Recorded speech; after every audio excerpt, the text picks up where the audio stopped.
The incredible crew Year's Eve. Welcome. Welcome back to the show. It's Baylor, Jack, and Sean again. Hey. Yeah, we're doing another episode, and this has been a great year to do episodes, as we've been doing it every single week for all of you lovely people. Yeah. It's our 50th episode. I can't believe it. We've been on so many hiatuses, like eat your heart out, Rick and Morty. Yeah. God. Yeah, this has been a very inconsistent show, but at least we got 4 episodes in as opposed to 2. Yeah, it's true. Yeah, that's a good point. Wait, I haven't been following Rick and Morty. Have they only aired 2 episodes this year? No, the season breaks took a while for a little bit. No, correct me if I'm wrong. I think the break between seasons 4 through 5 was actually shorter than they've been in the past. I believe so too. That's like that's a sort of schedule that a YouTube animator would have, not like a multi-million-dollar network. Yeah. So, what do you guys have topics for today? Well, I have one topic, and it's not much, but I was thinking, seeing how it's New Year's Eve, we can talk about some of the best and worst films we've watched this year. Definitely, because I've seen a lot of stuff from 2021. Yeah, I've watched I feel like I've watched a good amount from this year, more so than I have from 2020. Actually, I've seen more 2020 movies, but that's because I tried to watch everything up for awards. Mm-hmm. So I watched a lot of obscure crap last year. Right. Yeah, the thing is, I don't know why, but this year and last year, I just was so checked out for recent cinema. Like, I don't know what it is. I think it's just because everything that's going on makes me want to watch less and less films because it feels like the world's already ended. So it's like post-apocalypse cinema just doesn't do it for me. I mean, yeah, like hype-wise, I would say No Way Home is the first movie that has mattered since, like, Joker. If you know what I mean? Yeah, I'd say that's actually pretty fairly accurate. I'd say Dune was also in that category a little bit. Yeah. I feel like Dune was one of the first movies in a while that also felt like this really big event. Yeah, but like it didn't matter to like normal people, it mattered to like cringe internet people. So, but somehow it translated to the TikTokers. So that it did. Dune did. Yeah. Well, because it has like 2 cute people in it. So yeah, it does. I'm kind of in that same boat too. While like last year and also this year, it's not like I didn't want to see less films, but I'm more just, since I had a lot more free time, it's more like I want to just catch up on movies I haven't seen yet, or just movies that have been on my watch list and just I haven't gotten to yet. So this year and last year, I've watched a whole bunch of like classic films that I've been wanting to watch for a super long time, like Doctor Strangelove, The Elephant Man, just all these movies I've been wanting to see. Yeah, I saw Doctor Strangelove, I think, last year because I was watching all of Kubrick's films. Yeah, I saw it. Great. I saw that movie intentionally. I did this. I saw it the day I saw Doctor Strange. Nice. That's great. I know that's fucking cringe, but yeah, but the thing is, like, I think these past 2 years, I also just have been checked out on like cinema in a little bit. I've been trying to watch as many. Like, the thing is, ever since I started that 1 movie a day thing, like that film log thing, like I peaked in 2019. I watched like over 200 films that year. Same. And it was like a lot of recent stuff, a lot of classics, and like this year, I like the best film I've seen this year didn't even crack the top 100 of my favorite films. So at the very least, like with last year, Barry Lyndon did that, and 2001. Yeah. But I watched 2001 when I was like 15 and didn't understand it. So yeah, I still need to see Barry Lyndon. 2001's a fantastic movie. Yeah, I know that now, but it's just like I don't know why. I think it was just because I didn't have the attention span to watch it when I was like, because I got it for DVD on Christmas. And so, and I also was just on my laptop at the same time. So I took like, when I had that intermission card, I took like a 2 hour long intermission and was kind of Like checked out. when I was in high school, Baylor actually lended me like a 3-disc set of like Kubrick films because I didn't watch any Kubrick. So like over either Thanksgiving, no, it was Christmas break. I watched 2001, A Clockwork Orange, and The Shining for the first time. Nice. Yeah, The Shining's where I started too, and it's probably still my favorite of his. But yeah, this year, like I didn't even really like attempt like a whole deep dive discography, filmography or whatever. Like I did do like a Christopher Guest thing. Like Oh yeah. I don't know why, because I went from David Lynch to Kubrick to Christopher Guest, who's still a great director, but it like kind of feels like a different rhythm. I tried to do a Todd Haynes one, but I couldn't find any fucking copies of a lot of his movies. Yeah. Couldn't even pirate it. Barely. I couldn't find Velvet Goldmine anywher, so that's the Oh, thing. that sucks. Yeah, I mean, I watched Poison and Safe, and Poison was really good. But that's about it. So Yeah. Yeah, the most interesting thing I did was watch the entire filmography of Robert Pattinson, Oh yeah. Yeah. I remember that. which was like 7 really great movies and like 20 bad films. Yeah, But that I feel sounds like about that's right. I feel like that's the case for any actor. Most movies are bad.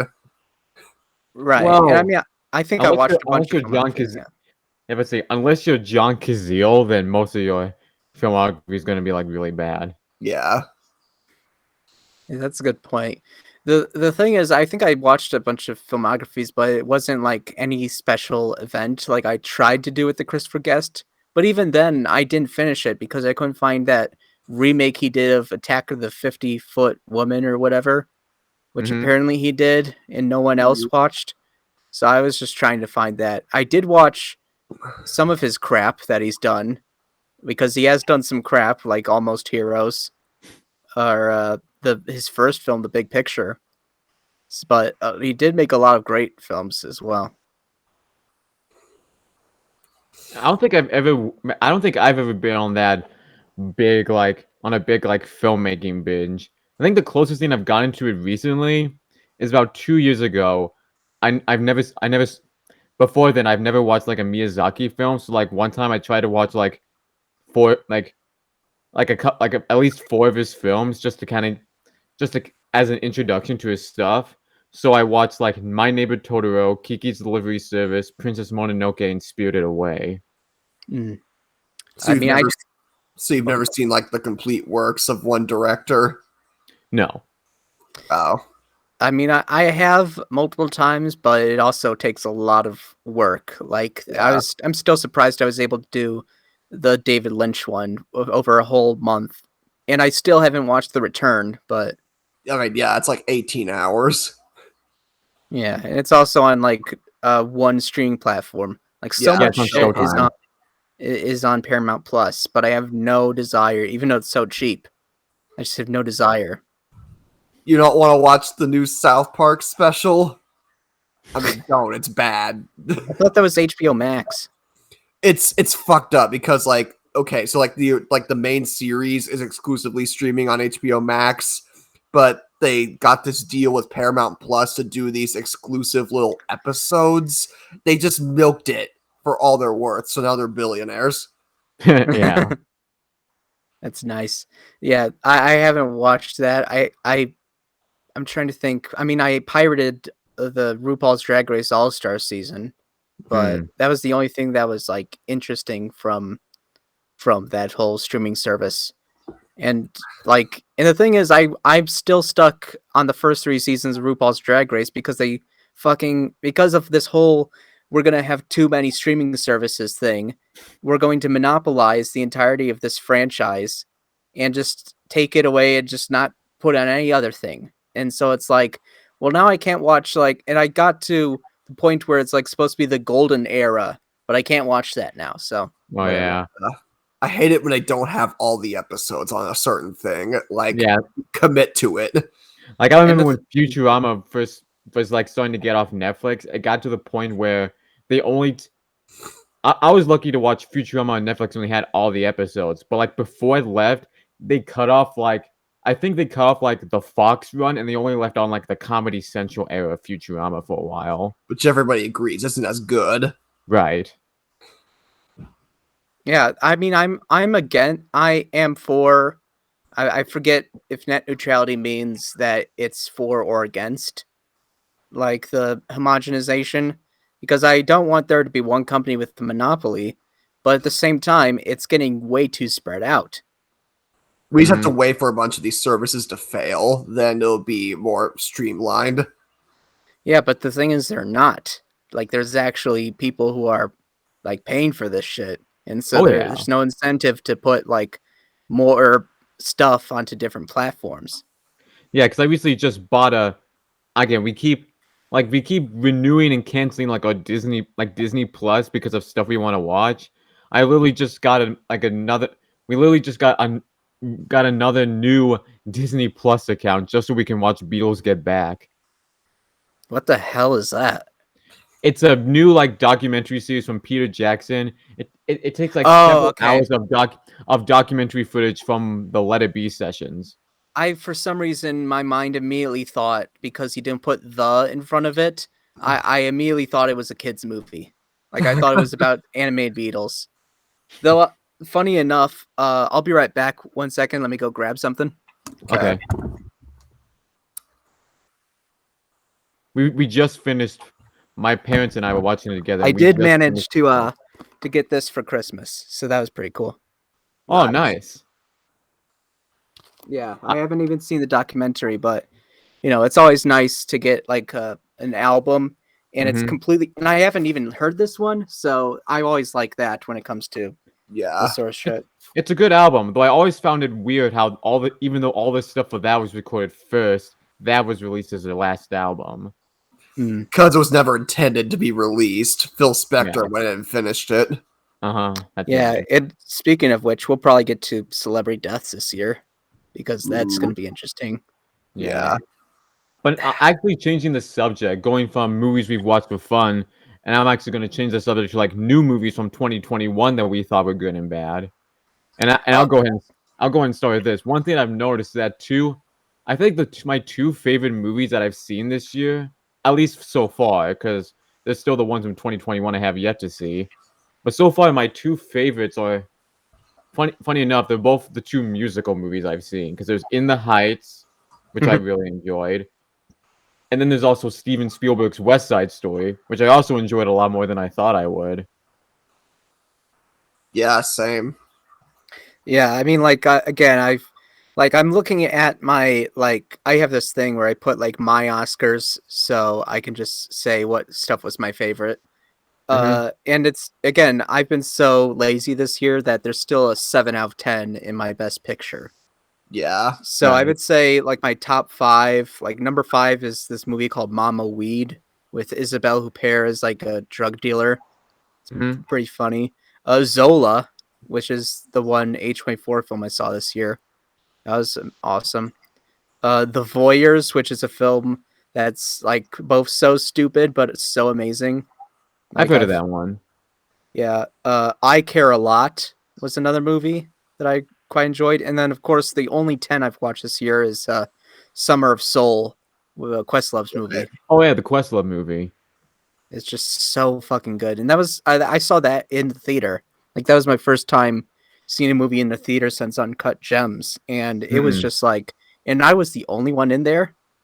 And it was just like such a great experience because I could just feel everything. Yeah, I'm looking on my letterbox right now. Like this year, I saw 1, 2, 3, 4, 5, 6, 7, 8, 9, 10, 11, 12, 13. I saw 14 new movies this year.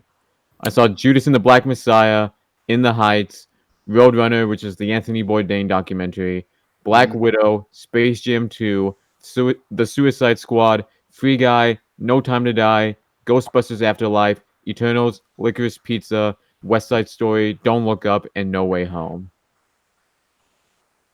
So Sean, you still need to see Don't Look Up. I'm very curious what you'll think. That is a very interesting movie because I can see like a lot of Adam McKay films. It's a movie I feel like a lot of people will either love or hate. Well, if they hate it, then they just don't agree with the science of climate change. Like, that's the thing. Like, if you just don't like Don't Look Up because it might be a shitty comedy or something, then you obviously don't believe in climate change. That's the only explanation, according to the filmmakers. God fucking damn it. Ugh. That whole shit. Like, and I mean, I respect Adam McKay as director. He's directed some stuff I absolutely fucking love, like the Anchorman films. I love the Anchorman films. Those movies are hilarious. Yeah, but the thing is, I also was not a fan of Vice. I just thought, like, it had so many different inconsistencies and just a lot of stuff where it's like it works in some areas, but it doesn't. And of course, the ending really just put a spoil thing on me to the point I had a hissy fit in the theater leaving, where after she said Fast and Furious is gonna be so lit, I flipped off the screen and left, and I could hear people in the audience going like, "I think he just threw a hissy fit or something." But I don't care. Fuck that movie. I remember really liking Vice when it first came out. Just I don't know. I just really. I know, again, this is a big thing we disagree on. I just really like the presentation of it. That's the thing. Like, the presentation is both, like, very experimental, but not experimental enough. And it just leaves a taste in your mouth where it's like, well, you both tried to humanize and not humanize these people, and it just doesn't. We can't play it both ways. That's true. I actually watched it again recently. And like for every little bit I think is great, there's like two that I'm just like, well, what was the point of that? Like you really need to see Rumsfeld like intercut with a guy doing a butterfly knife. Like, what does that add to it? Yeah. It's like, and again, it's the thing where it's like, and it's kind of being exemplified by this hissy fit that Adam McKay and David Serrata are having, where it's like, we think you're very stupid, audience. And so we need to basically tell you how stupid you are, you stupid idiots. And so we need to have like a metaphors and shit so you can convey stuff like it's fucking Eisenstein or something. Well, at least in The Big Short, like a lot of that, they're like a lot of those like talk about like economics and all that mumbo jumbo. A lot of like normal people won't really understand. Yeah, people are going to understand like what a deal is. Yeah, like, so it's like so it that kind of works in its favor. It's like, all right, well, here's Margot Robbie just to tell you how stupid you are. Yeah, that's the thing, and I haven't seen that Big Short film. I've heard it's like probably much better than Vice and Don't Look Up. It's a good movie, but at the same time, like, from what I hear, like there's just very much a contempt for audiences that I just don't like from McKay as of late. Even though he's basically made like the dumb movies that he criticizes everyone for liking. Yeah, that's really iffy. Like, are you really gonna shame people for seeing F9? You made Talladega Nights, motherfucker. Yeah, exactly. Yeah. It's just like, yeah. He made Step Brothers too, right? Yeah, that's what I thought. Yeah, I made Step Brothers, The Other Guys, which is a film I desire to see because I've seen the opening for it and it's pretty funny. And then of course he fell out with Will Ferrell because he was because he himself was a stupid idiot to be like, oh, I don't need to tell Will that I'm dropping him from this project. Yeah, that's not right. Yeah, the project itself looks really good. The Lakers series. Oh yeah, definitely. And I'm excited. Disappointed that Bo Burnham's not in it anymore, but whatever. He's not? Yeah, he was supposed to be Larry Bird, but he dropped out for whatever reason. Probably quarantine. What? Or something. I didn't know that. That sucks. And I'm excited because my boy Donald Sterling's going to be portrayed in it. Oh, by who? By the guy who played Kissinger in Vice. I don't even remember Kissinger in Vice. That's the thing. I mean, he's barely in it. It was just more of a cameo. Well, that's the thing you could say with about all the characters that aren't like Dick Cheney, Lynn Cheney, and Donald Rumsfeld. They're all cameos. I'm still surprised that Sam Rockwell got a nomination because I barely remember him in the movie. That's true. Yeah, Will Ferrell's Bush was better. Yeah. That's the thing. Like, and that's the thing. And Adam McKay directed an actual Will Ferrell, George W. Bush thing with You're Welcome Yeah. America. And I rewatched it so much during college because it's so fucking funny. Yeah. So just real quick, I saw 48 movies this year, like new Show movies. off. And I'll just give my top 3 and bottom 3. Valerie's gonna disagree, but I don't care. Number 1, Suicide Squad. Number 2, French Dispatch. Number 3, Sparks Brothers. Bottom 3. Bottom 3, number 1, Music. Number 2, Halloween Kills. Number 3, Home Sweet Home Alone. I forgot about music so much. We need to talk about music at some point in our wrap up of 2021.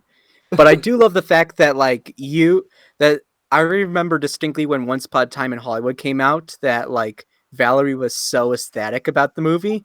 And I was just like, oh my God, come on. And you were so much of a player hater for that movie. Oh yeah. And to see it on the flip side is so fucking funny. Yeah.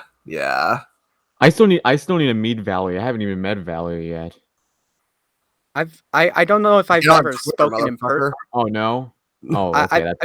I don't think I've ever spoken in person. Oh well, actually, I did have Valerie on when I did that Kids Bop quiz 3 years That's ago. how we met. Yeah. Oh, okay. Yeah. And I won. Nobody won that day. You Okay. won that quiz. I remember that. Yeah, nobody won that day. But yeah, Valerie's awesome. I've talked with her all the time on Twitter. Yeah, she's very great. cool. Yeah. I'm surprised that I liked the Suicide. I surprised like how I like this. That I like the Suicide Squad, especially since I hated the first one. I didn't have that many expectations for the new one. But then I saw that early screening with Baylor, and I'm like, this is a pretty fun. This is like a really good, like really fun movie. I thought it was fucking awesome. Well, the thing is, it's James Gunn. Like, I've only seen, I think, one James Gunn movie, to be honest, and it was Brightburn.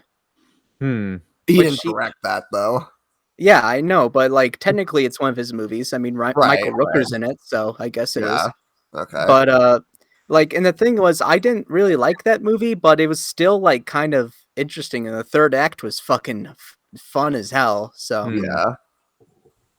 So I guess he just knows how to make fun, which is something that a lot of those early DC films just lacked, basically.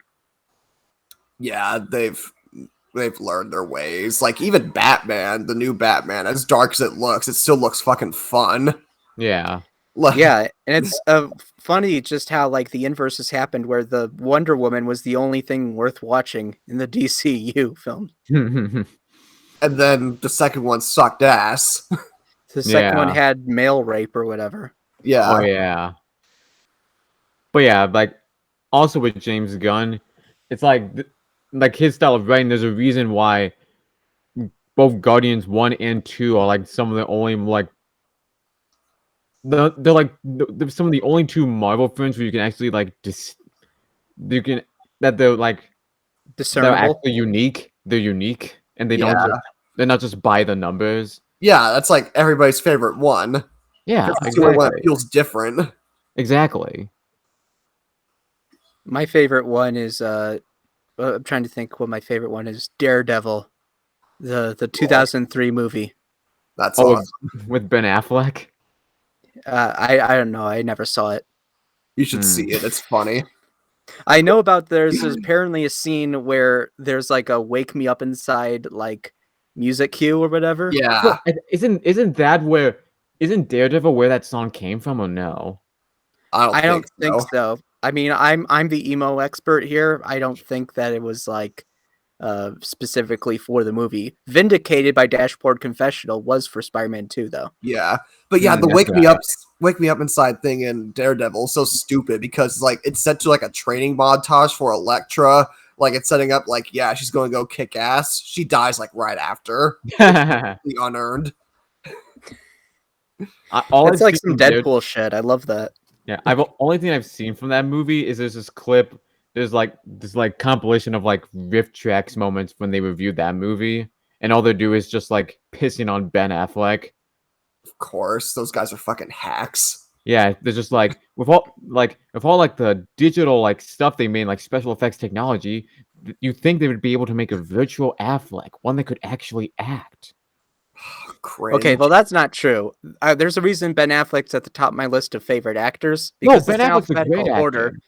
actor. Because it's in alphabetical order, but at the Mhm. same time, he's a great actor. I mean, he's Oh, a yeah. shitty human being, but he's a great actor. Yeah. Like earlier this year, a movie I watched for the first time was Gone Girl, and he's fantastic in that movie. Yeah, especially because like David Fincher knows how to pick. Like he's like Paul Verhoeven in a way where Paul Verhoeven casts like some kind of somewhat vapid actors to play like these vapid characters in Starship Oh, Troopers. Yeah. Like I like Denise Richards, but there was definitely a reason why she was cast in that film. But that's the thing with David Fincher and why he would cast Ben Affleck is because he's the doofus, and so he works perfectly as that husband. Yeah, he's good at playing like the douchebag. Uh-huh.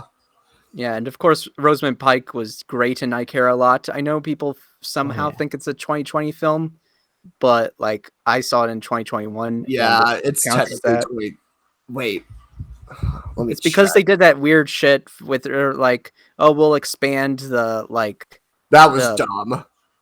yeah. Can we also say that one of the good things of 2021 is we don't have to care about the Golden fucking Globes anymore? Yeah, it's not Thank televised. God. Thank God. They were like, hey, you're kind of embarrassing yourselves a bit too much. I mean, we're an NBC, Yeah. we're an embarrassing network, but like you're embarrassing yourselves too much. Like 87 members, none of them black. I know you guys are the Hollywood Foreign Press, so you're all going to be a bunch of racist Europeans, but at Yeah. the same time, give it a black member and maybe stop taking bribes so publicly. I love how they announced the nominations for that, but they still have no plans to put on a show. Yeah. I didn't even know that they announced the nominations. They That's did. the thing. I've I checked out saw- of award season this year too. Like, I saw that last one, and Tina Fey and Amy Poehler straight up said while they were talking about the controversies, you know what? This show is stupid. Let's just admit it. Like, It's an wow. excuse for celebrities and pedophiles to go and get drunk or whatever. So Yeah. I saw one article that perfectly calls like the Golden Globes like the Oscars' drunken cousin. Yeah. that's basically it. It's like in Vice when like George W. Bush shows up high on coke. That's the Golden Globes. Yeah. It's basically Pretty it. much. And that's the thing. Like I've checked out of this award season. Like I usually like do math or whatever. I've done it for the past like 4 years. I'm too busy with work to do it. Where I just go onto like, okay, what awards have been announced today? Like, what are the nominations? So I can make correct predictions. It's a system that Yeah. has like 70% accuracy. Mhm. But I've checked out because it's like I don't really care that much. There's nothing really that interesting except for Licorice Pizza. Yeah. And so I didn't even know Golden Globes came out. So, Like, what's gonna win? Like, the power of the dog or some shit? which honestly, I plan to watch all of Jane Campion's films at some point during next Well, I have year. nothing so. against her. I just don't want to watch another movie where Cumberbatch does an American accent. Benedict He's so bad at Cabbage, it. Benedict Cabbage Patch or whatever. Yeah. That just reminds me when I was a kid, there's that reporter George like Stephanopoulos. And as a Oh, yeah. kid, because I watched Sesame Street, I mean I always like to call him like George Snuffleupagus. Bend my dick, come in my snatch. Yeah. Wow. Benedict Cumberbatch. Okay. Thank Look you, at this Scott. Cumberbatch. Okay, Scott Stapp. I don't know what that sounds like a South Park joke that I missed, but No, it was from Twitter. It was Benedict Cumberbatch pronounced like look at this photograph. That's awesome. oh, that's pretty funny. That sounds So I was hilarious. close with Scott Stapp. That sounds hilarious. But yeah, the films that are coming out for this award season, I did check the Independent Spirit Awards. That's the one I checked, which I mean is always a crapshoot because they have the most inconsistent nominations ever. Yeah. Where they're just like, we'll nominate this film for every award but Best Picture, and this will also be a film that played at one film festival, and we'll just give it all the nominations. Of the ones I've seen, I know that Licorice Pizza and Steven Spielberg's West Side Story are for sure going to be up for big nominations. Yeah, which is funny considering just all the that this will also probably be the last film of Ansel Elgort for a very long while. Oh yeah, like when I went to go see West Side Story, one of the trailers that was there was for that Death of the Nile, the sequel to the Murder of the Orient Express. And the funny thing is, one of the people in that movie is Armie Hammer, so it's like, it's this not just Armie Hammer. This isn't awkward. It's not just Armie Hammer, who's the cannibal, like bad at BDSM or whatever. Cannibalism. Yeah. You also got Gal Gadot, who everyone turned on because people this year started to wake up to the horrors of the IDF. Yeah. And you also got Letitia Wright, my androgynous goddess, who is breaking my heart this year because she's is fucking anti-vaxxer. That's right. She's in it. Jesus Christ. What a cursed cast. She's an anti-vaxxer? Yeah. Yeah, that's why she's not going to be Black Panther in the next movie or whatever. Or they're trying to rewrite it at this point. Yeah. You serious? I didn't know that. Yeah, she's really weird. Oh my gosh. I did not know about this. I'm sorry to break the news to you like this. Oh yeah, in October 2021, the Hollywood Reporter reported that Wright had parted ways with her entire team of U.S. representatives due to the uproar over the video and allegedly continued to espouse similar anti-vaccine sentiments on the set of Black Panther: Wakanda Forever. As a scientist. She plays a scientist, and yet she's going to... But I guess the scientist who makes "what are those" jokes, I don't really trust. So. Yeah. Oh my She's a god. doctor the same way Rand Paul is. Dr. Oz. Yeah. Dr. Phil.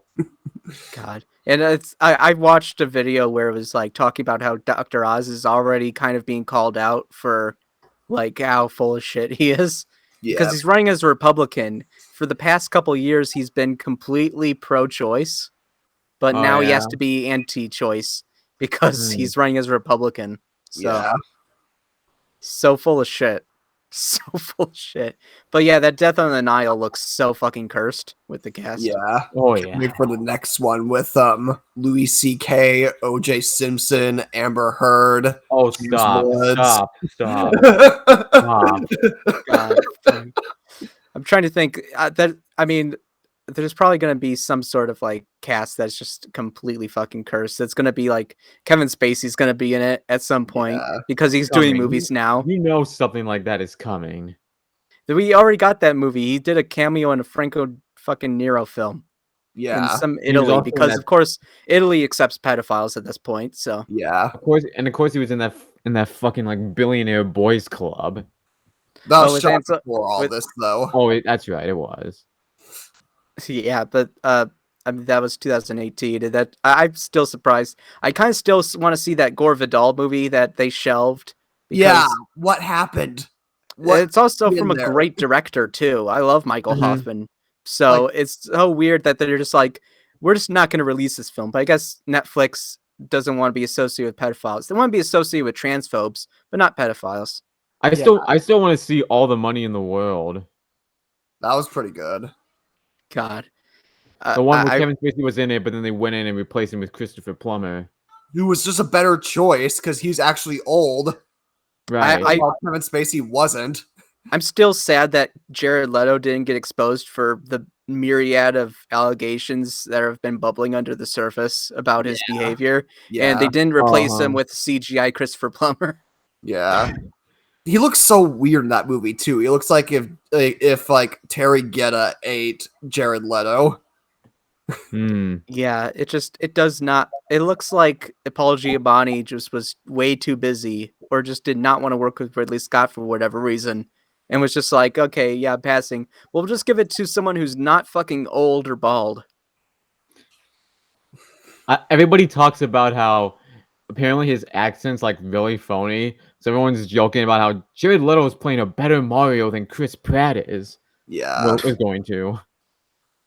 That Chris Pratt, I love all the Chris Pratt memes, honestly. Because Me too. For one thing, it's great to see him get roasted because he's homophobe.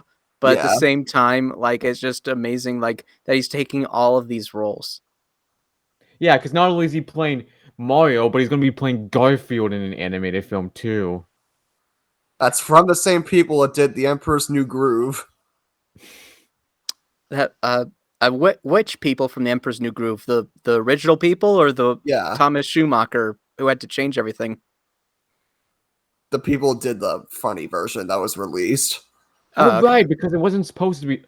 I forgot that Yeah, because it was Emperor's New Groove wasn't completely supposed to be changed. funny. I forgot that.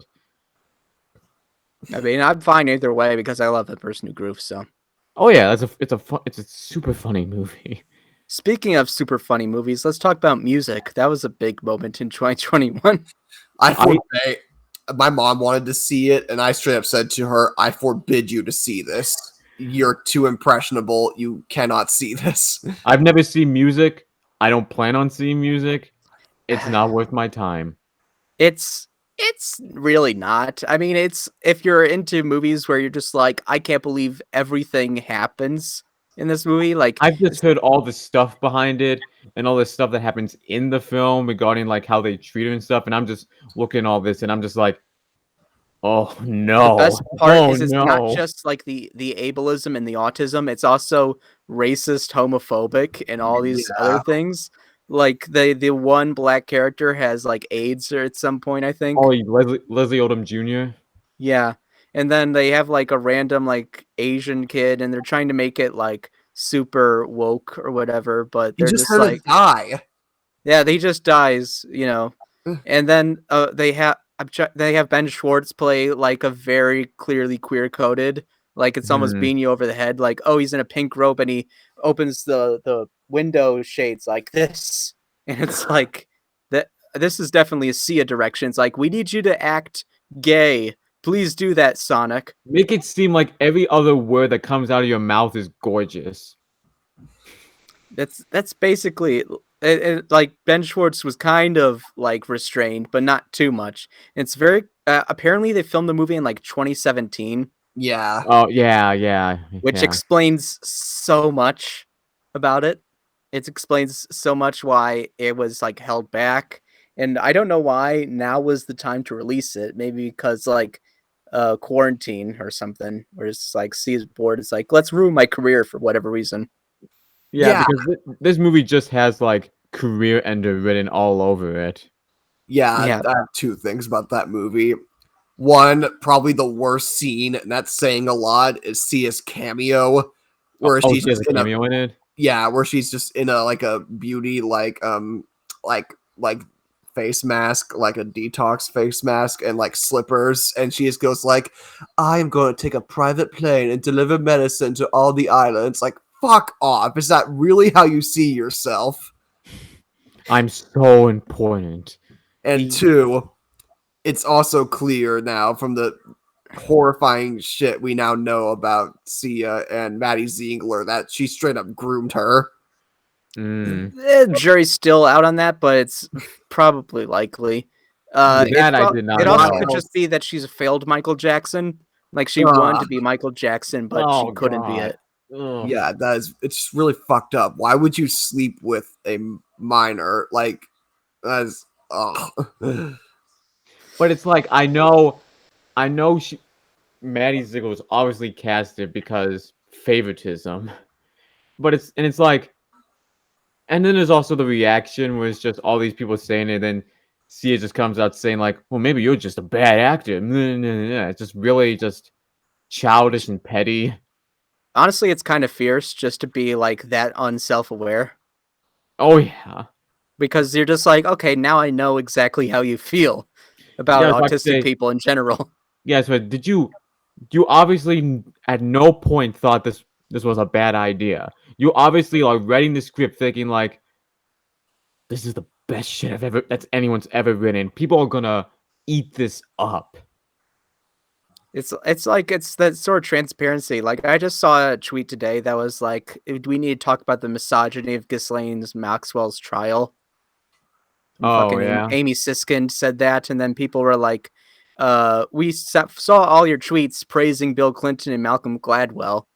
So you know what? You can fuck right off about the misogyny of like she's the only person prosecuted, and it's like, yeah, because the other guy was fucking murdered. Yeah. Yeah. Ugh. Yeah. So, do we think Ghislaine Maxwell's gonna die?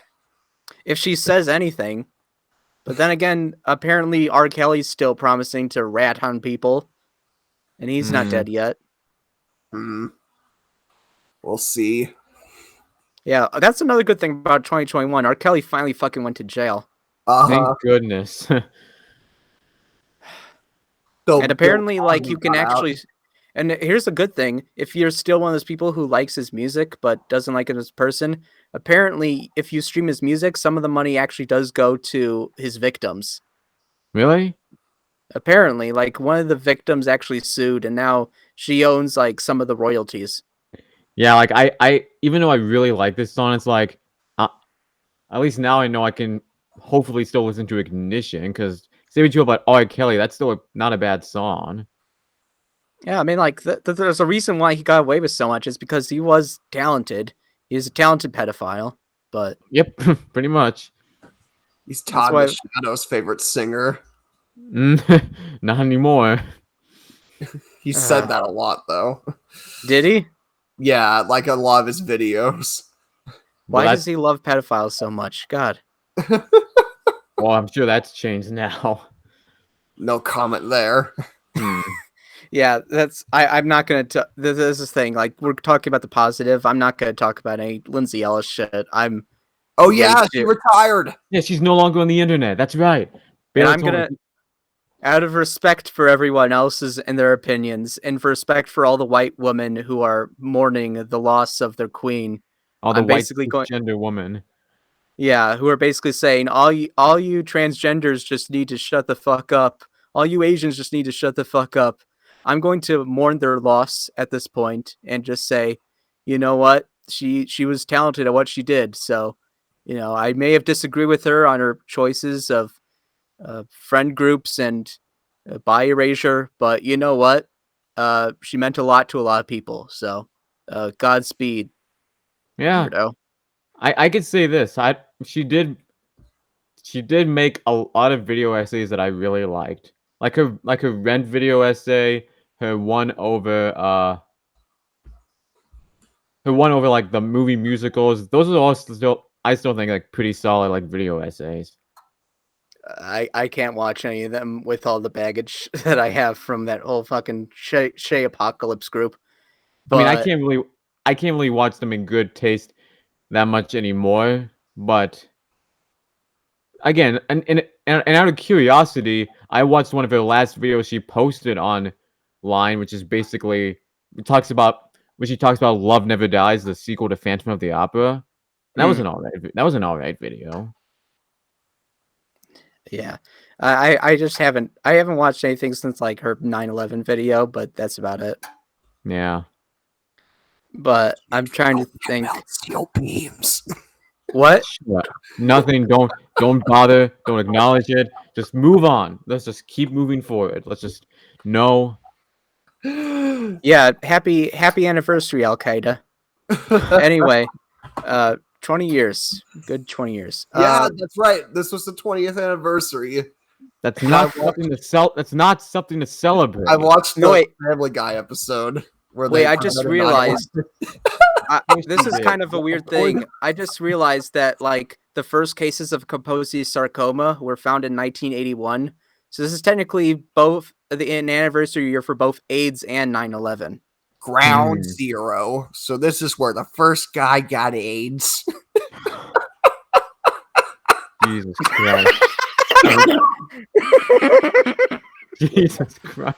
It's not even like the fucking Family Guy shit. It's just like Jack is just so done with this shit. That is a Family Guy joke, like, bro. It's just like I don't know. I've always think Jack has a job interview after this. He just doesn't want this to show up. Yeah, it's like I'm gonna be like a specific person.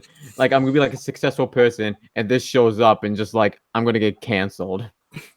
Oh, I've basically made peace with the fact that I'm going to be canceled. If I ever get famous, I'm going to be canceled every day of my life for all the sins I've committed, all the videos, all the anti-SJW shit I've tweeted. And at this point, I don't really give a fuck. I'll just be like, okay, judge me however you want. I'm still gonna. You know what? If Donald Trump is still making public appearances, I can do whatever the fuck I want. That's right. He was just here in Dallas for the history tour. And he Was that the one where he got booed? Yeah, that's one we He said got he got a booed. booster. That tour is apparently not doing well, like in terms of ticket sales. Yeah, people are just done with him. Well, also because I think most of the ticket holders are like fucking dying, so they're not able to actually show up. Wow.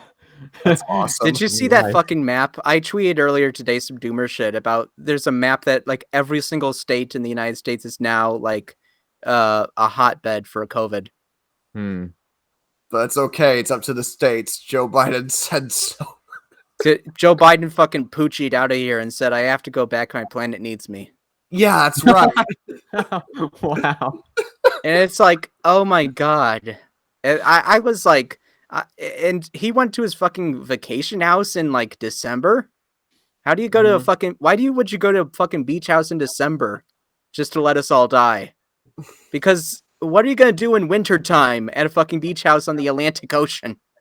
He's I don't know. Spend Christmas with his family. I don't know. I think maybe he thinks it's summer. I don't know. Yeah, I wouldn't put it past him. He's just that old. Yeah. Running on borrowed time. The clock tick faster. We really are. I want to say we're going to have a great 2022, but I don't even know if we're going to have a full 2022 at this point because of just how fucking incompetent and like. So basically, what everybody thought of 2021. Yeah, it never gets any better. That's the thing. None of the years ever get any better, and so we're just seeing. You just gotta detach it from you just gotta detach from yourself and just kind of enjoy it moment by moment. That's the only way to take it. I tried it and I'm still not famous, so I can't do that. Once I'm famous, I might be able to detach from that. Yeah, going back what Bailey said, taking it one day at a time. I'm gonna be a little serious here. So, like Bailey was saying about taking it one day at a time. I'm graduating next spring, like this coming spring. So the future is something that's been on my mind a lot. Right.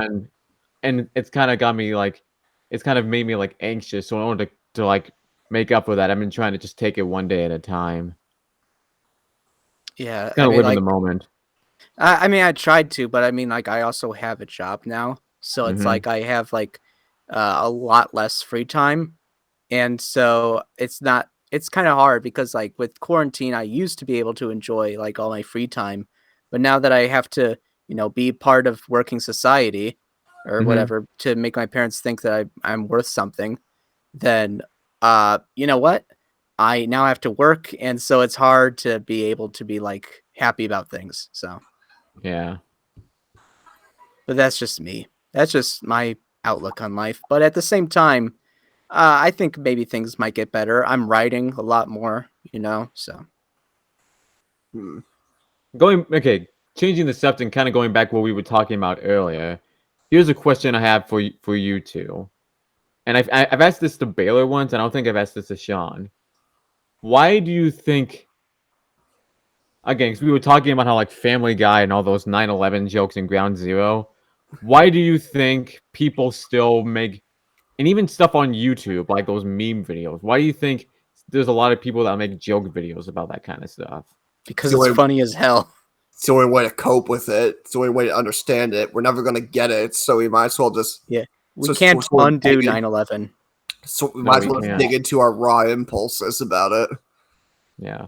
Exactly. Oh, I don't know if I told you this story, Sean, but a few years ago, I went to New York, and one of the things I did was, again, Bail, have you know if I told this story on the show before?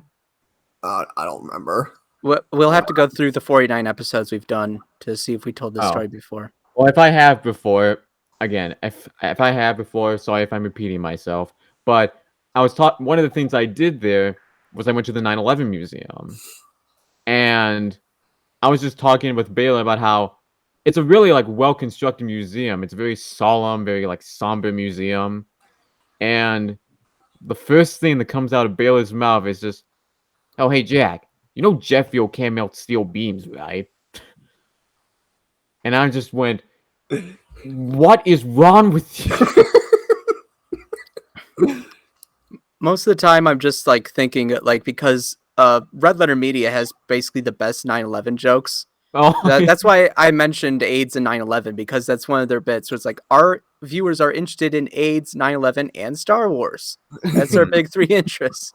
And then they also watch that fucking Rem Lazar shit where they're just like, the highest point you have to go is the top of the World Trade Center, and they just made a joke about it, and then that actually happens.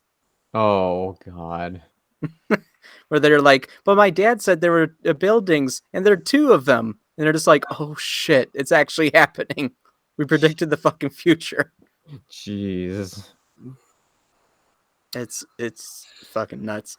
But yeah, I think it is just a sort of coping thing where it's just like we have this weird fucking shit happen to us that is also very much kept from us in terms of like what actually happened and like who is actually like who to blame. I mean, obviously the terrorists are to blame because they're the ones who Obviously. fucking did it.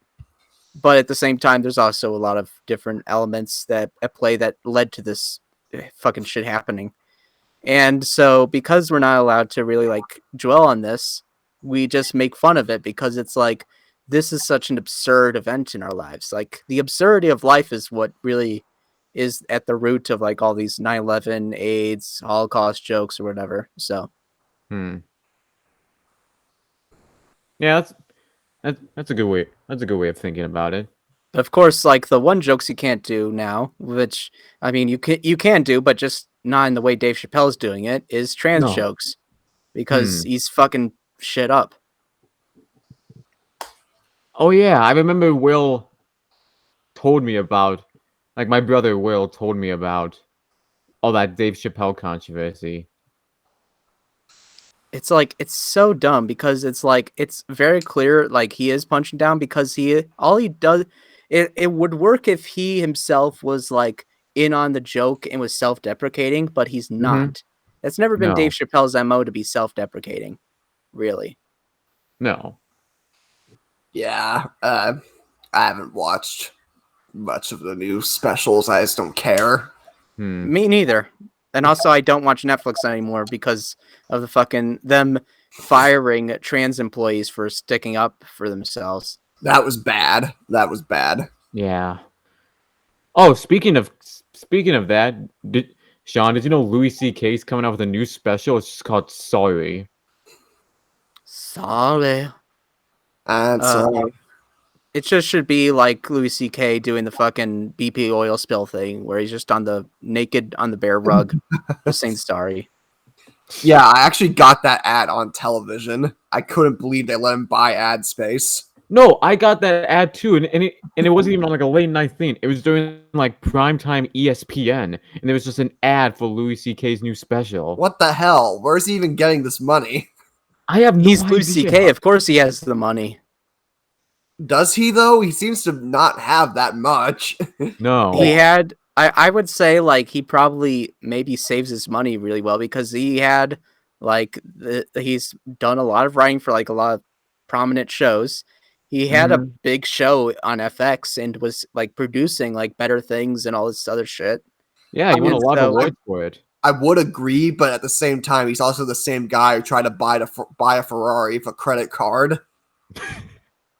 I didn't know that. That's amazing. Yeah, That'd be me with trying to buy a fucking Ferrari. yeah. And like, And there's that whole thing with Horace and Pete. Like, he's like, apparently that didn't turn a profit. Right. well, The set was so expensive. Mm-hmm. yeah, but I think it's also he might. I don't know if he has Larry David money, but he has like at least a couple multi-millions. So Larry I can David understand money. him being like, here's some ad space or whatever. Hmm. But I mean, good on him. He's like still trekking on. He's just learned to not, fucking masturbate in front of people against their will. Though the argument should be made if he deserves to carry on. I feel like if I ever hear one of these dude bros be like, "Oh, but they asked to like he asked them if he could masturbate in front of him, and it wasn't really that bad," like ignoring all the stuff about him trapping doors. I feel like I'll just whip out my dick and just start jerking off in front of them, being like, "Here's what the experience was like." Yeah, good on you. Yikes. God, yeah, it's just so fucking weird, like, just to see ads, because again, I don't watch television that much, but when I do, like, the ads are it's funny to see what gets put onto television. Yeah. Liberty, liberty, liberty, Yeah, liberty. because this is some dumb, like, I remember Bailey showed me this Liberty Mutual commercial with like this DJ, and he's just like, dude, this is the worst commercial I've seen that's on TV right now. It was bad. That was really annoying. There was one commercial that I was circling back to RuPaul's Drag Race, which was one of the highlights of this year for me. But every single episode, they would have the exact same commercial, and it would be the most annoying commercial ever. And it would air like every single time. And so you'll just see me on like Twitter or Reddit being like, if they air this fucking bubbly, sparkling water commercial ever again, like they do it every week. I'm just like, stop it. It's like so loud and so annoying. I saw this really dumb commercial recently. It's like for crackers. It's like this mom trying to figure out what to say about it, and she types it in, and she's like, "Oh my god, am I an influencer?" It's like, jeez.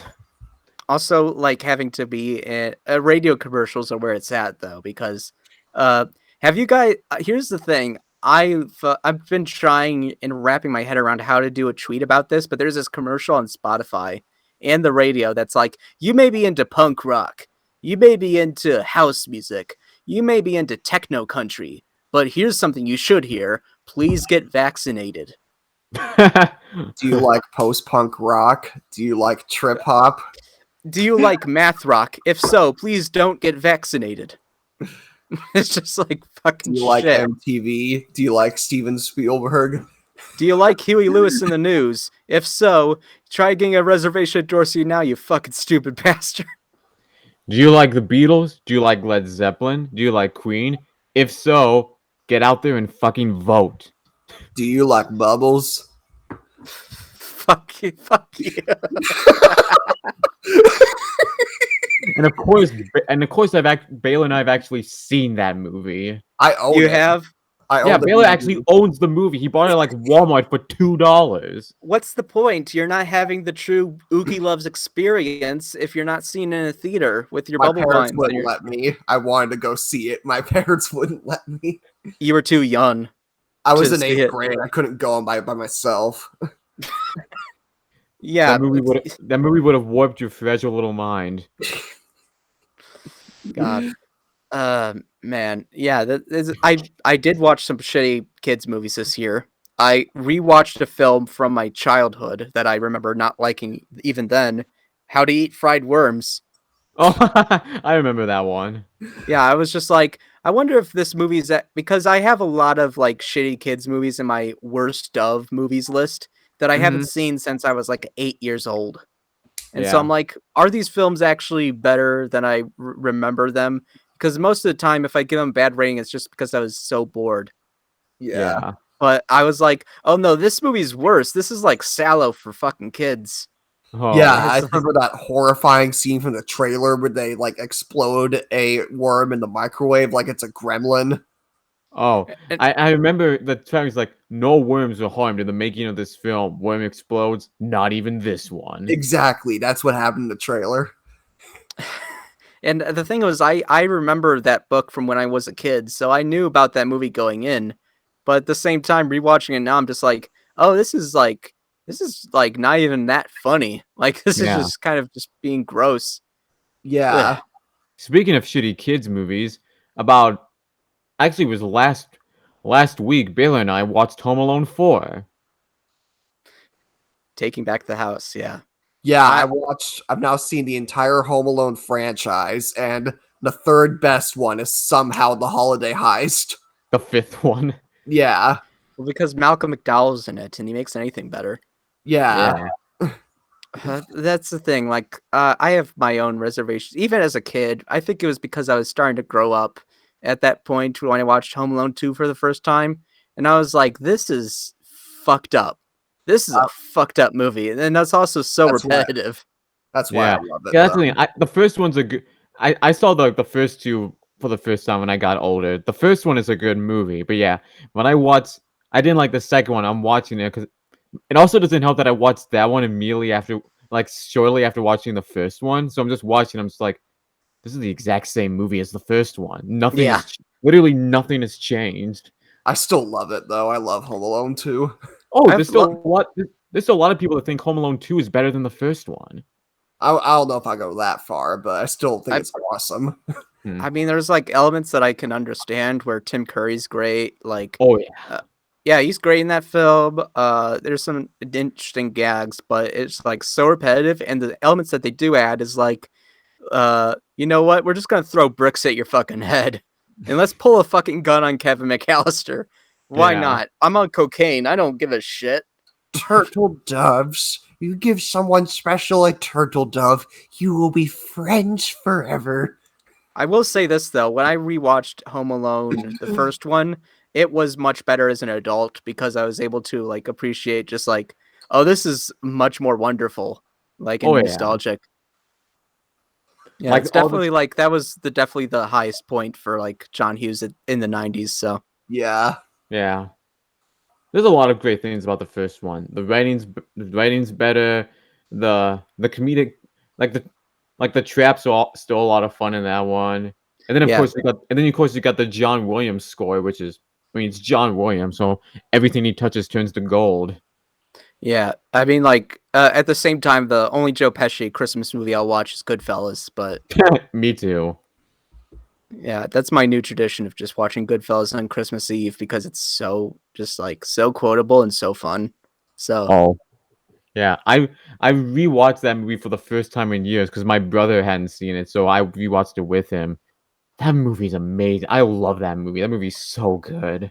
it really is. Like it's one of those films that is so like perfectly crafted. And I mean like I've seen better films than it, but at the same time, I love that film because it's so endearing in a way that it's also very truthful about how gangsters really are. Like there's that fucking scene where they're talking about Sammy Davis Jr. Mm-hmm. where it's just like, yeah, there's no respect in the mafia. They were just racist fucking pricks that were greedy Yeah. as shit. The fact that it lost Best Picture to Dances with Wolves is still a crime against humanity. I mean, I like Dances with Wolves, but it's no good, fellas. I don't. And I will I've never will- liked Dances with Wolves. I will say that I haven't seen Dances with Wolves, but I will say that Lauren Bracco is fucking robbed. Lorraine Bracco is the fucking Yeah. like Yeah. MVP of that film. And I love Ghost. I saw Ghost last year and I was like, "Oh, this is actually really fun and Whoopi's great in it," but at the same time it's no Lorraine Bracco. Like Yeah. No. Oh yeah, Whoopi Goldberg did win for that, didn't she? Why? I don't get it. I think it's just because it was like an interesting turn, I guess. I don't know. I've never seen Ghost. Ghost is great. It's like so fucking weird. Like Hmm. it's also it's just at that point where it's like here's a lot of very attractive people doing very attractive things, but it's also kind of spooky at the same time. And let's also give one of the people that directed Airplane. Why not? Yeah. I love the fact that he just went on to become like an actual like fucking director. Not Like just Peter doing Farrelly in Green Book. that's Was it David Zucker made that movie? Jerry Zucker. I think Okay. David Zucker's the one who made the Republican propaganda film. That's what I was thinking. Like, there's no way it went from that to that.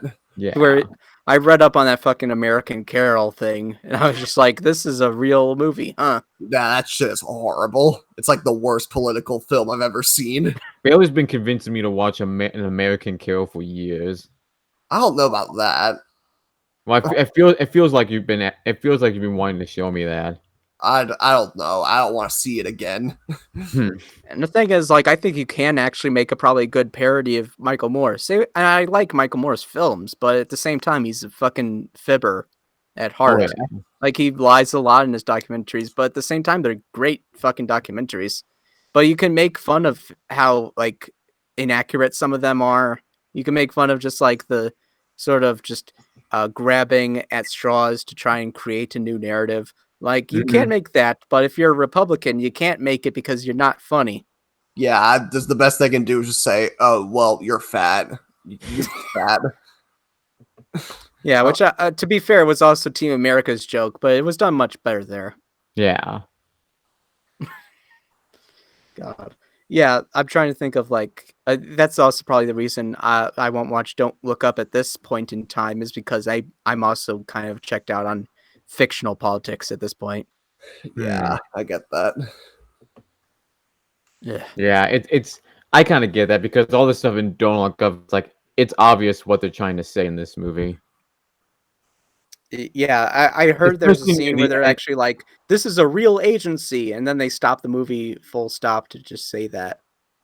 Yeah, like Yeah. near the end of the movie, I feel like the messaging and stuff kind of got a little too on the nose.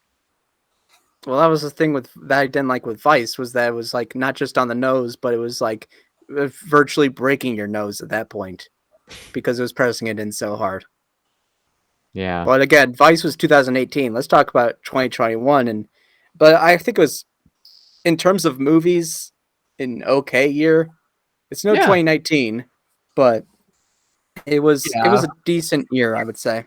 Yeah, wasn't bad. No, I agree.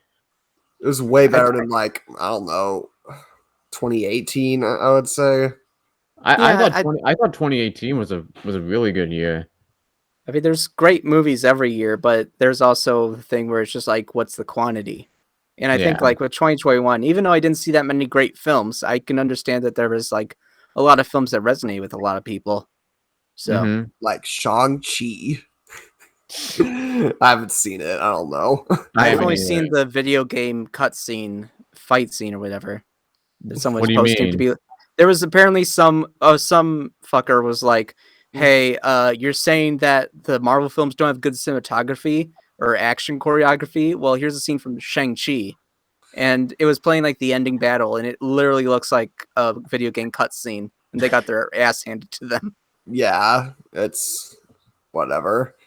Yeah. 2021, speaking of 2021, that wasn't the best year. That wasn't really the best year for Marvel.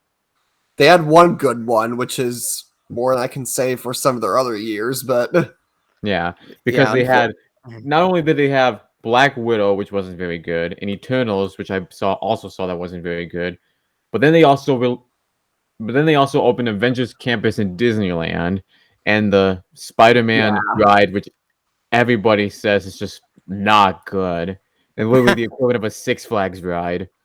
But yeah, they already made a good Spider-Man ride. It was at the fucking Universal Studios. yeah, Exactly. you'd rather just go there. Apparently, I learned that part of the reason like Spider-Man is at California, it's like there's a deal like if there's already a ride based on a Marvel superhero that's at Universal Orlando, they can use that at Disney World. But they can do it in California because there's no Amazing Adventures of Spider-Man at Universal Hollywood. That's interesting. But But yeah, literally, it was kind of weird when No Way Home like became $1 billion film again because it's like, well, films are somewhat back, but at the same time, it's endangering the lives of a bunch of people, and yeah. it's a fucking Marvel shitter. Like, it's like, cinema's back, but not really. And it's But also the most anticipated Marvel movie since Endgame.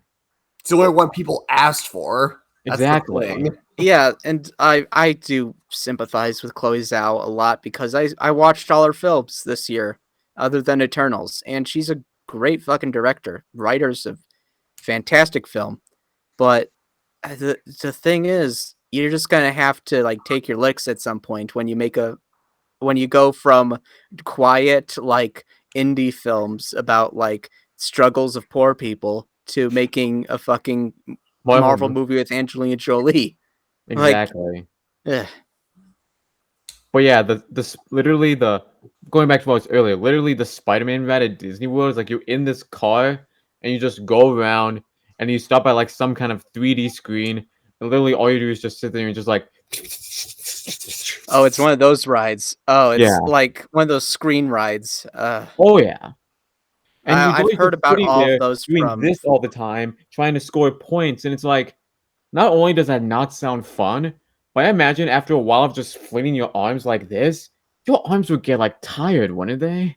Oh, so it's like a combination of those shitty screen rides I heard Defunctland talk about, and also like the Buzz Lightyear ride. Yeah. That sounds awful. That sounds Quick awful. plug. Yeah, quick plug. Please watch Defunctland. Fantastic channel. Oh yeah, absolutely. I've been a fan of those for them for years. So Did you watch the recent video they made about fast passes? I need to. It's so fucking. It looks so fucking long though, but you know. It is. It's a great video though, and it's great. It kind of makes you realize just how the more they tried to make it more convenient for guests, the more unfair the system got. Yeah, that sounds about right with Disney. Because FastPass Plus is when they made it to where it's like, okay, well now we can like for guests coming, you can make FastPass up like 30 days in advance. But it's like, but it only really works if you know how to work the system. If you don't, you're screwed and you have to wait 4 hours for a ride. It's like literally like a first come, first serve.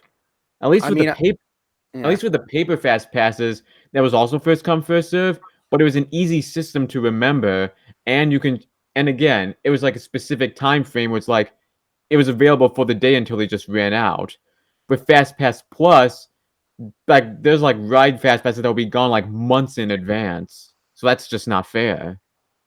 Yeah, I mean, like when I went to Disney World, I had no concept of time because I was 6 years old, so I didn't really Mm-hmm. care about the fast passes. But apparently, they were really good. Hmm.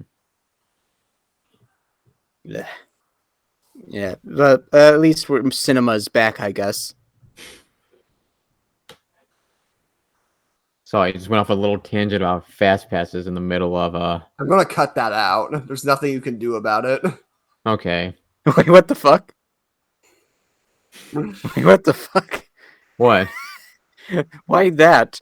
We've cut out that. That was a very inoffensive part of the show. Yeah.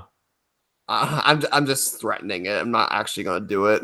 Okay, I was like, that's a perfectly fine. It was so inoffensive. Like, I'm surprised I haven't been cut out at all during this episode. Nope. All right. So, but anyway, I will say this though, to wrap up the sort of movies discussion, I will say this is probably like, I don't know if next year, because again, I don't really care about next year yet, except for the Scream film, which I'm looking forward to. Oh, I disagree. I think that looks like shit. I mean, it could very well be shit. I Yeah. will say, maybe not having Kevin Williamson is always a bad sign, because the only good Scream films thus far have been with Kevin Williamson as the writer. But at the same time, you know what? I mean, it's the gang's ball back, and it looks so weird and so ooky spooky. I'm just hoping it's as funny as the last couple films. So The trailer doesn't make it look funny though. They're like, where's the humor? I mean, it's a January horror film, so it's hard to tell. yeah. But at the same time, I do kind of like the marketing. I like the poster out. It just says like the killer is on this poster, and it shows like almost all of them. And I mean, like, the directors are known for doing like fusions of like horror and comedy, so I guess they might be fine. I guess. Mm-hmm. Yeah. Like literally the only 2022 film I'm interested in at this point right now. Actually, there's two. There's The Northman, which just released a trailer. That looks really good. Oh yeah, I'm looking forward to that one. And then there's also The Bad Man. Yeah, Yeah, I've seen one half of the movies you're talking about. I can't reveal which. yeah, I know you saw the fucking Northman. You don't have to be coy about it. Well, they don't know that. Okay, you could cut that part out if you want. If you don't want, well, I was gonna say all the nerds watching this, if they're gonna be badgering you about this. God. Whatever. But yeah, Northman's really good. Yeah, it looks really good too. Like, I'm looking forward to that. Of course, Licorice Pizza. I still need to see that fucking movie. But Uh-huh. I will say there's a lot of films from 2021 I haven't gotten to. Like, there's a bunch on my watch list, but at the same time, the enthusiasm's not always there. So Yeah. Not as much as it was in 2019 when I had the ability to go to like actual movie theaters and shit. Mm-hmm. I mean, I still do that. Well, because you actually live like near a theater. My theater is probably still showing a bunch of fucking kids movies. So, Yeah, we actually we live by like multiple theaters. hmm Yeah, you're right. That sucks. but let's see what else happened in 2021 that was like notable. Phil Spector died. Oh yeah, let's talk about celebrity deaths. I mean, of Voltax course. died. Yeah, there's at least a couple good ones. There's a couple solid ones. Rush I found Limbaugh. I found out Fucking. this year that Screech from Saved by the Bell died. Oh yeah, that happened too. I mean, it's kind of more complicated, but Rotax, fucking Phil Spector, like Rush Limbaugh. The thing Yeah, he is, like, died. even my like bleeding heart liberal parents were like, "We don't care that he died." They're just like that. It was hard to sympathize with him because Yeah, when you laugh at people who die of AIDS, yeah, No. you should expect people to laugh at you when you die. So. Hmm. Family Guy legend, Rush Limbaugh. They literally gave him a whole episode, and he said he appreciated Seth's, quote, professionalism. Hmm. Wait, was he actually on the show like an Elon Musk Simpsons thing or Yeah, he Like, actually voiced himself on the show. what the fuck? God damn Yeah, it was an Fucking, episode where Brian turns Republican. fucking hate Family Guy. Anyway, yeah, that happened. I mean, there was some big deaths that were actually kind of sad. I mean, Betty White just died as we're Oh, recording yeah, this, as of this recording, Betty White just died, and I still feel so bad. She was about to turn 100. and she had like all this shit planned to do. Yeah. Like, The one that really made me sad was Norm Macdonald. Like that was that when I made was. that That made was me what I was really gonna say. upset. That made me really upset.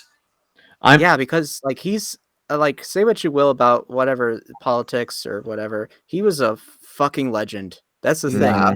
And the thing that made him legend was he was only doing comedy for himself. Yeah. Like he wasn't doing it to please an audience. He wasn't trying to do that. He was just doing what he thought would be funny. And if it never got a laugh, or so the Germans would have us believe, eventually someone's going to like laugh at it somewhere down the line. Yeah. So I respect that in someone who's just making something for their own enjoyment. So Mhm. Of course, since I've taken a career in education, two deaths that I found out as they're coming out were Eric Carle, who died like early this year, and also Yeah. Beverly Cleary. Also, Beverly Cleary died this year. Oh, both of those are sad. I found out about them like a couple days ago. Yeah. Beverly Cleary was 104. That's crazy. And I think Trying- Eric Carle was like either 91 or 93. Mm. It's a fucking weird fucking year. I will say that. And of course, we can't forget about one of the biggest deaths of the year, Ashley Babbitt, Who's that? the woman who died at the Capitol riots, Oh, that's right. which is another big thing that happened this year. Yeah, I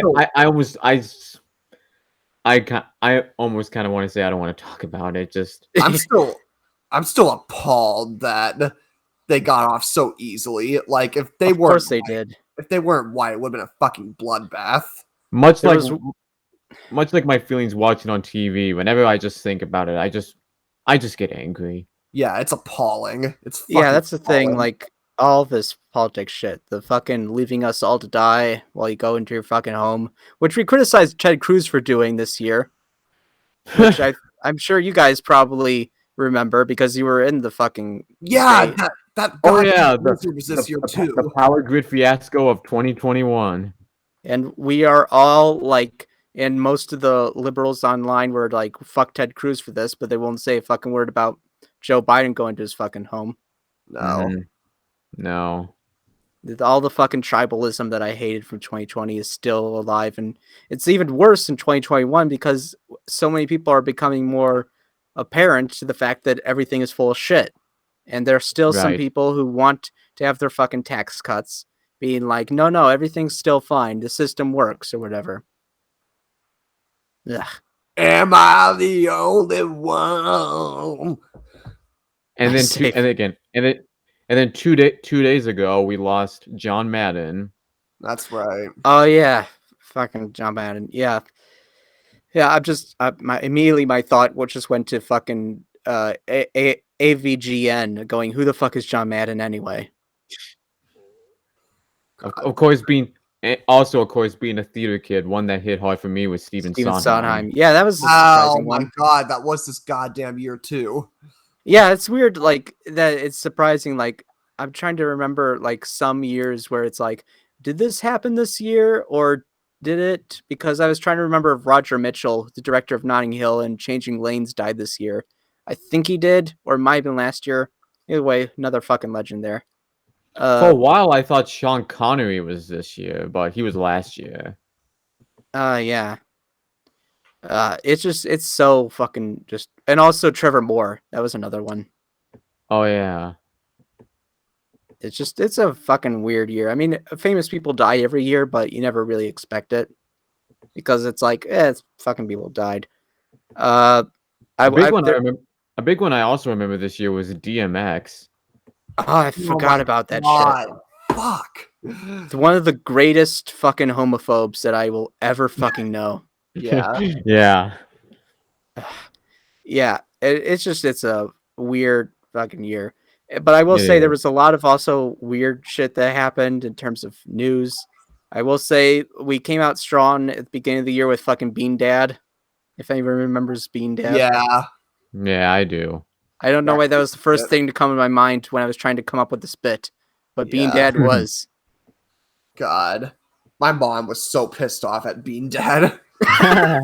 She knew about Bean Dad? That's amazing. Yeah, I told her, and she was like, she used her 9-year-old skill to ask for help. Using a can opener is not a fucking 9-year-old skill, you piece of shit. Uh-huh. I'm trying to remember. There was also Bernie Sanders became a meme. Oh, that was fucking cringe. Here's how I knew it was cringe, is that my mom asked me if I could make some for like her business. Oh my god. And I was like, oh no, it's dead. It's fucking dead. My mom knows about it and wants me to make Bernie Sanders memes. No, please no. Yeah, the Oh. memes this year have been horrible, and I feel like that's what started it. There was one meme that I liked this year, and it was the remix of the guy yelling, "Stop posting about Among Us." I will say the one meme I liked this year was probably just the weird abundance of American Psycho memes. Like, for some reason, Patrick Bateman was fucking everywhere for the last half of this year. I still need to see American Psycho. Great movie. I watched it in high school. So did I. But that was a meme. I'm trying to remember like a bunch of other memes. I've of course I always jump on the fucking trends, but I don't remember any of them. I just remember that bus meme, which is fucking garbage. What bus meme? The one where it's two guys on a bus, one is sad, one's happy. Oh, yeah, I know what you're talking about now. That sounds like every other fucking meme that I know. I will say probably the best use of a meme was someone using that Flynn Rider pic and being like, hey, what are pictures of your titties that will get people like this? And then people actually posted pictures of their titties. Oh. And it's like, okay, people actually followed through this time. Those memes are the fucking laziest shit, by the way. Yeah. Nothing will top the early Trump era memes. That was the meme golden age. Yeah, definitely like the counterculture of fucking YouTube. But then we were like, oh, we went too far and actually made the meme the president. Yeah. Another death that I forgot. Another death that I forgot was this year was Larry King. Yeah. But I thought he died like 13 years ago, so I was like kind of surprised at this point. Next time on Be Larry King. I remember Larry King also showed up on an episode of Arthur. Yeah. I love all the random celebrity cameos on Arthur, fucking Lance Armstrong and shit. Yeah, Matt Damon. Oh god, yeah. I was gonna say that one too. Joan Rivers, I think, at one point. I know Mr. Rogers was on that show. Yo-Yo Ma was on there. It's a good show, so I see why a bunch of people would be like, I want to go on the show. It's ending soon. It's either ended this year or like later or like early next year. But it's Steven ending. Crowder lived longer than fucking Arthur, and I'm disappointed in that. God. Oh, we forgot that the best thing was Steven Crowder getting fucking owned by Sam Cedar this year.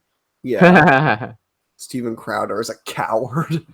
That was the funniest shit. Just like him completely unraveling and cutting to his producer. Oh, it says here it was subsequently announced on July 27th, 2021, that the 25th season, airing in the winter of 2022, will be the final season of the series.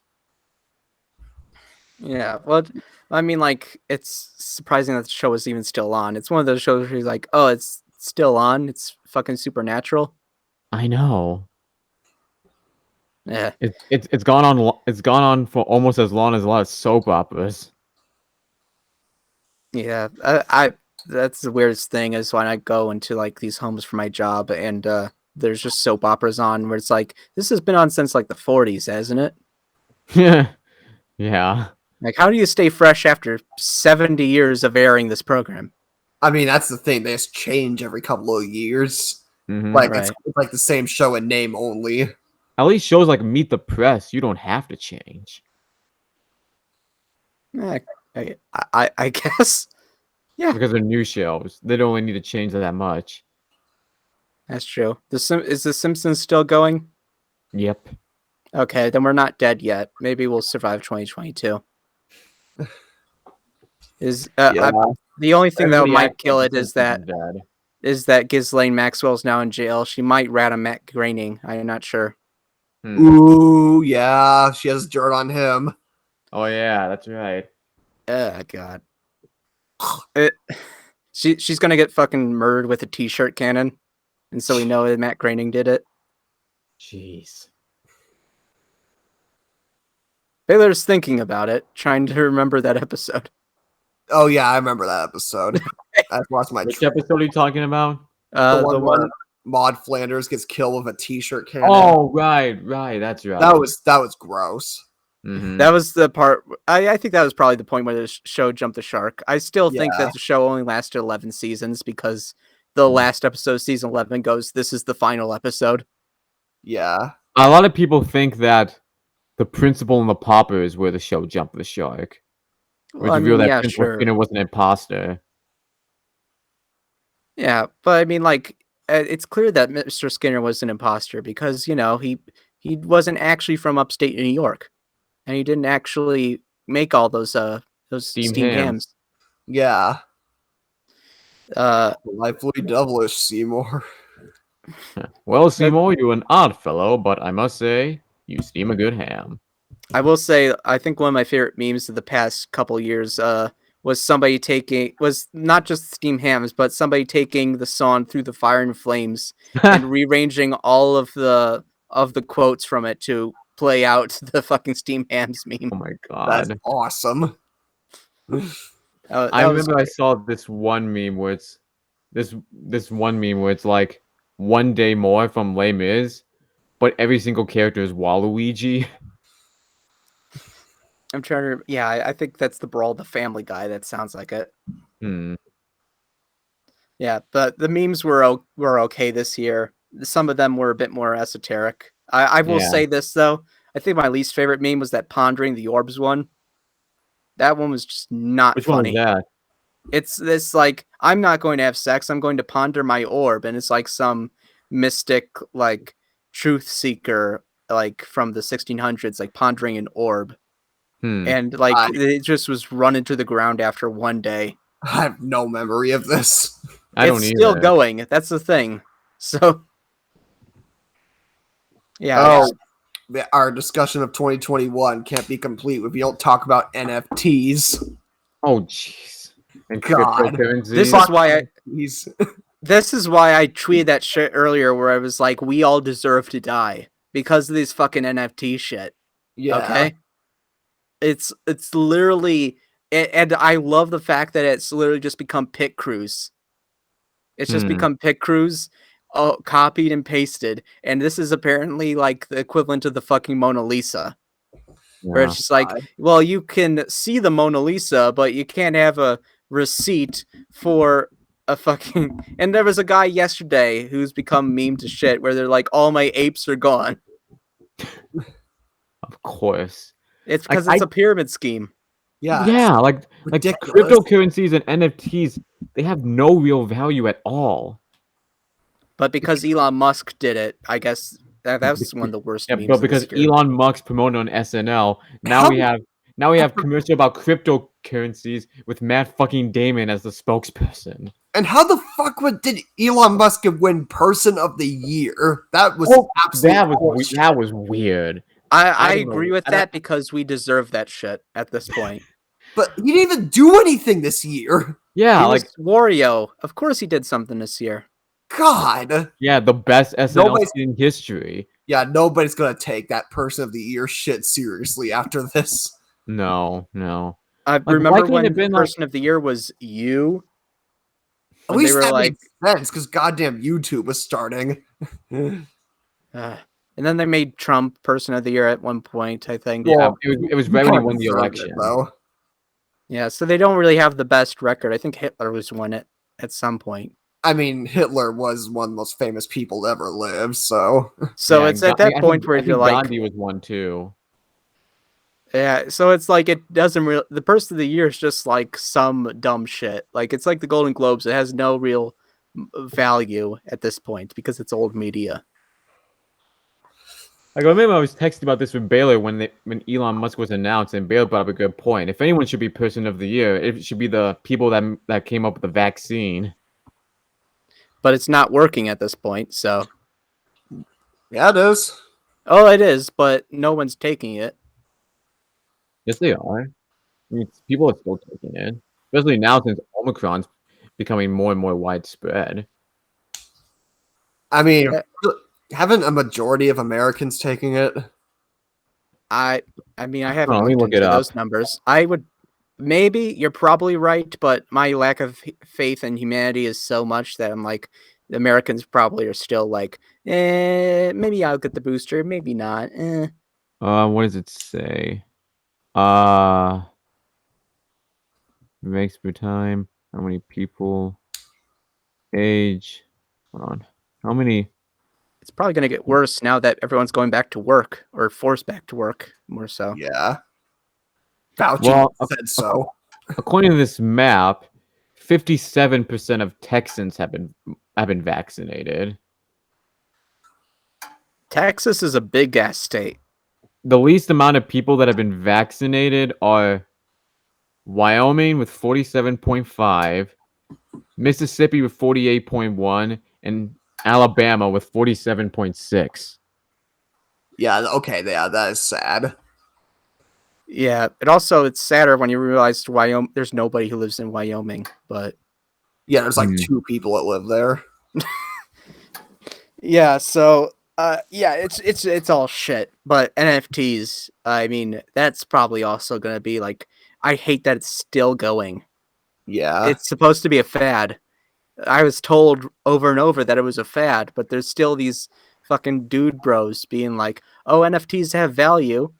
Even though Yeah. it's completely draining the earth of its resources. Like literally just collecting and sharing feet pics. Like that's more of a feasible currency than NFTs. Yeah, The someone should only make that. Some models should just use that as their NFTs. there was one NFT that looks at least somewhat interesting, and of course it comes from Azalea Banks, and it's where she made a 20-minute audio sex tape, where it's just she recorded audio of her having sex, and that was an NFT. Of course. That's the only worthwhile NFT. Someone should just make an NFT of just Bold and Brash from SpongeBob. They probably have.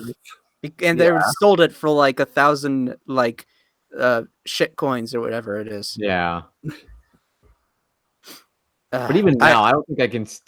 I don't think I can tell you what the purpose and overall goal of NFTs and cryptocurrencies are. Just to make somebody at the top a lot of money. That's it. To make people feel special about themselves in this time when we're realizing none of us are special.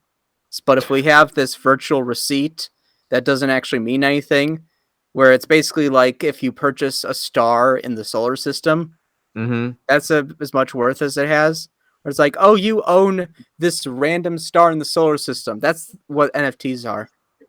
Like, okay, earlier this year I had an internship, and for part of it I had to write a 10,000 word like article in defense of NFTs and cryptocurrency, and that's just like the worst thing I've ever done in my life. I am so ashamed.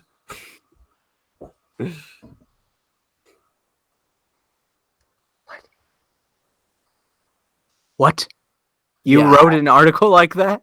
I had to for an internship. It was ridiculous. I felt so ashamed. Did you get the internship, or were you already part of it? I was already in it. What kind of internship makes you write articles? It was for a website. Yeah. I mean, hope that check clears. I don't know if it'll go anywhere. We'll see. I just hope you the check clears. Then I might be able to respect you. If you do it for a check, I will respect it, even though it's the dumbest thing I've ever heard today. I wasn't even trying. I was at one point I started copying and pasting shit. I did that in college. As long as you cited it. Where I didn't watch a film for this like Chicago history class. So I just like copy and pasted Kanye West's speech during the hurricane relief thing. Yeah. And then just changed it from George Bush to Donald Trump. And I got like an A-. That's awesome. So excuse me. Speaking of Kanye West, I don't remember 2021 also we saw the release of Yonda, and I don't think I heard that much about it. Yeah. Yonda, yeah. I've listened to like one song off of it. It was all right. There's some good songs on it. It's probably his best album since Life of Pablo. I have a lot of opinions. Very good though. I have a lot of opinions on Kanye West that I've repeated to myself when I'm alone so many times. A lot of my opinions are very depressing, but over the years I have become much more disdainful to how he decides to protect pedophiles. Yeah. So, why would you go like, oh, this like rapper said faggot, and this person beat up and raped women? I should put them on my Christian hip hop album. Yeah. Let's bring in Marilyn Manson. What can possibly go wrong? And then let me sample a meme from 2019. And that will be like the promotion for the album is me sampling the gob go glob glob or whatever. At least when we released Lift Yourself like Poopity Scoop, that was a joke. Was it though? 2018 Kanye West, I could never tell if it was a joke or not.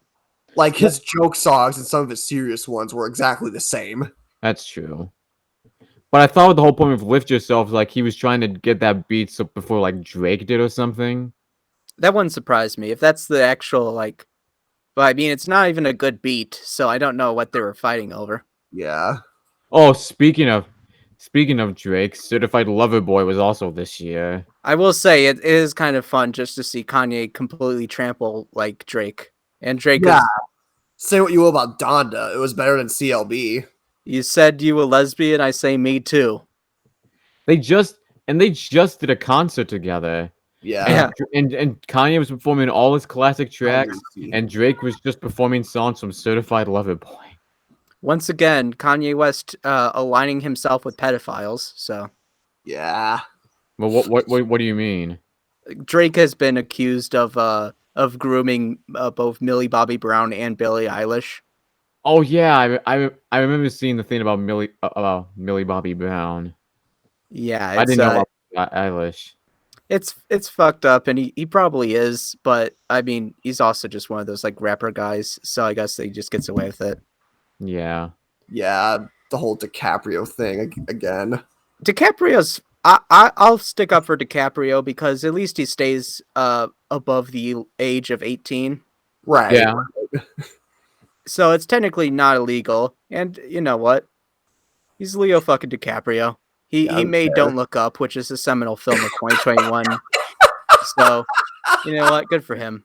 Well, oh shit! I just realized. Of course, he was in Don't Look Up because he's very heavy on stuff about climate change and the environment. He was also Yeah. in the Little Dicky Earth video. Yeah, he was. Which is the one thing I will say like is indefensible. I can excuse maybe dating women who are 18 years old, but I draw the line at collaborating with Lil Dicky.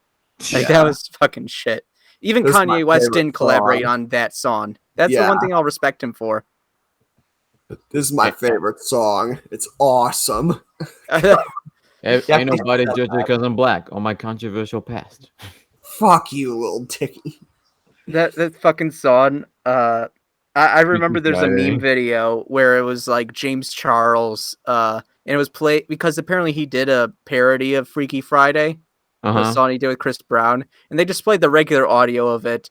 And like, there's a part in this parody is like replacing the N-word with the word sister, but they play the regular audio and it completely matches up, so it looks completely like he's saying the N-word.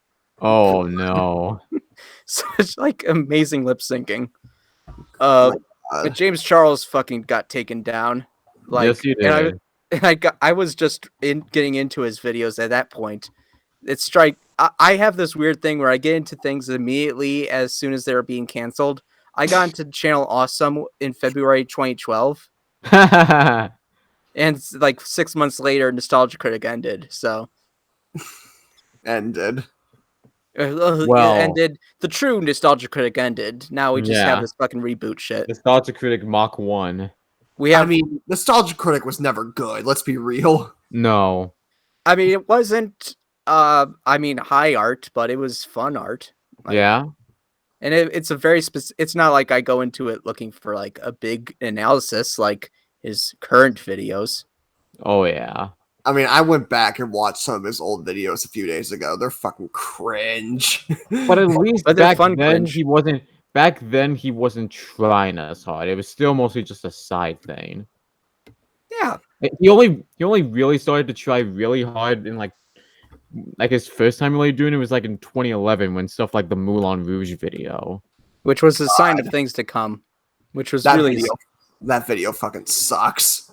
Yeah, like say what you will about Moulin Rouge the film, it's better than he's making it out to be. Oh, it's an awesome film. Like I have my thoughts on Moulin Rouge, but I just think Moulin Rouge is okay, but I think it's fucking great. I did rewatch The Great Gatsby this year, which I haven't seen in a long time. That movie's alright from what I remember. It's alright, but I was so obsessed with it in high school because of just how over the top Leo was, and it still holds up as a great sort of like little cringe film. I love it. Yeah, his introduction scene in that movie is fantastic. Again, I as someone who didn't know that they were like gay and loved camp in 2013, when I saw that, I was so obsessed with just his introduction. I remember I showed Baylor after I saw the movie. I showed Baylor the way Gatsby's introduced in that movie, and Baylor was just cracking up because it's so gloriously over the top. It's like he just turns around. He's like, "I'm Gatsby." The fireworks go up. He has a glass Yeah, that's the thing. I just loved that shit as a kid. I love that scene so much. Yeah, that was my obsession when I was in fucking sophomore year of high school. So, and I didn't even like give a shit. Like, I mean, Great Gatsby, I've read the book for like class or something, and it's really a good book. It's a good book.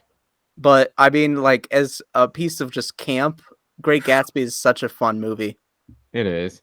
I think I still own the soundtrack because I got the soundtrack in high school after I watched the movie.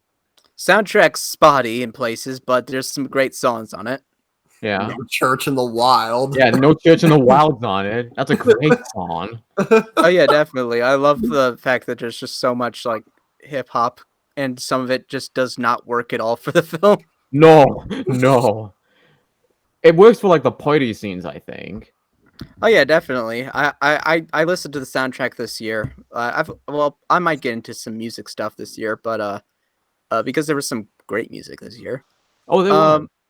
I will say this though. Listening to the soundtrack, I will say probably the best tracks are the Lana Del Rey track, and also I love that Gautier, like after releasing his one song, the one big song, and Yeah. they're like, "Hey, you know what? I think you should still release something else. So do a song for the Great Gatsby soundtrack." And he just released a song they did in 2007. He's just like, "Nah, fuck this. I've made my one song. I'm rich for the rest of my life. I'm not Yeah. making a new thing for the Great Gatsby movie." I think part of the reason the soundtrack's also like that is because one of the executive producers of that film was Jay-Z. Yeah, yeah, Jay-Z. So I'm trying to remember. I forget if Brett Ratner was behind it too. Hopefully not. I don't think he was. Okay. I remember there was some fucked up like producer on there, but I'm not sure. And then, of course, it'll be interesting because Baz Luhrmann's directing that Elvis film that's coming out soon. That The one sounds that fucking tight. Yeah. the one that gave Tom Hanks COVID. Oh, really? Well, I think he was shooting Elvis when he got COVID, like shooting on location. Oh, I was so sure that the CIA made him have COVID so that it would convince more people to get vaccinations. Well, have you seen Borat 2? No, I haven't, but I know he's in it. Okay, then never mind then. Yeah, but that's the thing. Like, I will say this though. I've become at peace with the fact that there are just some weirdo fucking people who. I will say this though. His son's been making some moves this year. What do you mean? Chet Hanks. You haven't heard about the White Boy Summer? No. Or was What that? is that? It's Chet Hanks, who also goes by the name Chet Hayes, has this song called White Boy Summer. And it's him doing his stupid fucking Jamaican patois and Oh, like rapping, and it's the worst fucking song ever. Uh and he also was declaring that it was a white boy summer and laying down like ground rules, like no calling women smoke shows oh or no. like or Oh no. he was like doing like his weird fucking. I think he once called himself white chocolate, so he was doing that sort of like bit. It's the funniest thing. There's a drag queen I love named Willem who did a beatdown of the White Boy Summer music video, and it's so fucking fun. Like just like if this dad's Forrest Gump, this is Forrest Chump. Like But when you say like White Boy Summer, the first thing I thought of was like, oh, it's a country song. almost, but it's some dance hall like hard trap shit. It's like so fucking embarrassing. Yeah, we Well, fancy like Applebee's on a date. I was just thinking about I that song. I've heard Applebee's that on a song. midnight. Here's the thing about living in Illinois is it's full of fucking hicks, and Oh, so I'm hearing this song constantly fancy because life. I'm walking into the fucking Wendy's and it's playing this like stupid Applebee's song. Of course, they also use it in Applebee's commercials. Oh, of course, that's just good. That's just smart thinking. But like my mom told me about this song and like, oh, it's this guy who's like his daughter made the song famous on TikTok or whatever. Of course, you did. And Every so it's song like, oh, now so it's a feels fucking like it's TikTok famous on song. TikTok.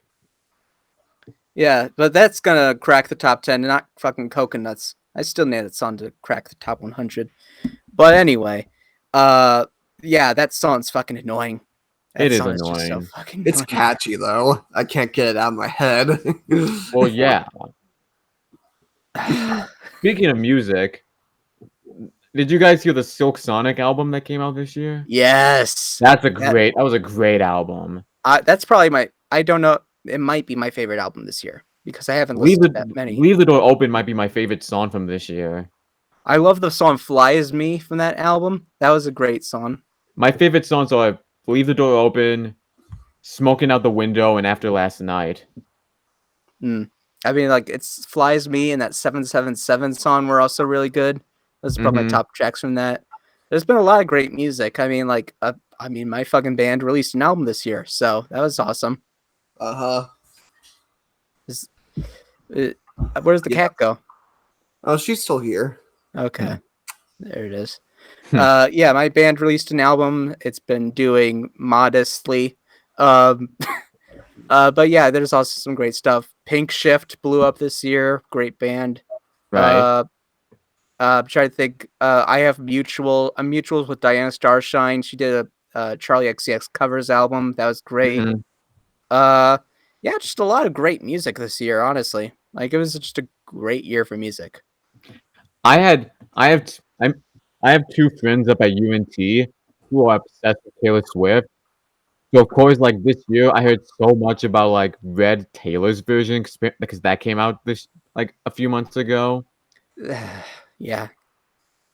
and I also got to they also told me some juicy stuff about the whole Taylor Swift, Jake Gyllenhaal thing. Yeah. I'm with Jake on this one. It just seems like, uh, you know what? It's so fucking stupid because it's like it's so one-sided, but the thing is, Taylor has such obsessed fans that they're just not Oh, gonna yeah. see any sort of nuance. Do I think that Jake was probably in the wrong position to date someone that young? Yeah, probably. But at the Yeah, same yeah. time, at the same time, it's very clear that she is very much creating the narrative, and because she's this very rich white woman that's shielded by all of these fucking tweens and people who should know better, that they're just going to completely just upend his life. Even though, you know what, he had to be fucking killed by Spider-Man. So, I feel bad for him. And, of course, the music video that came out of that song is, of course, biased. Yeah, definitely. I mean, like, if some of that shit happened, I can understand where the Yeah. anger Oh, comes yeah, me from. too. But at the same time, it's like it's very biased. Though, Adele's album came out this year. I'm literally looking at it from over there because Yeah, I got the record. my mom got that as a Christmas present this year. Same here. Which is weird because it's probably the first time I own an album that I would give like a set 3.5 stars instead of I usually go for like 4 or above. The album's okay. I'll say Mhm. that much. I listened to the entire Adele discography this year, and I Now in terms of realized that, oh yeah, she's fucking amazing artist. Like, oh, yeah, 21's a totally. great album, but 30, there's a couple good tracks on there. But Adele's one of those artists who I didn't like who I started to like more as I got older. oh yeah, definitely. But at the same time, like I was like, there's some tracks on here that are kind of wishy washy, but there's also some tracks where I was like, oh, this is like the energy of some of the stuff from 19 or 21. Mhm. I in terms of older music, I got 2 hold on. I'm just gonna go back here for a sec. Um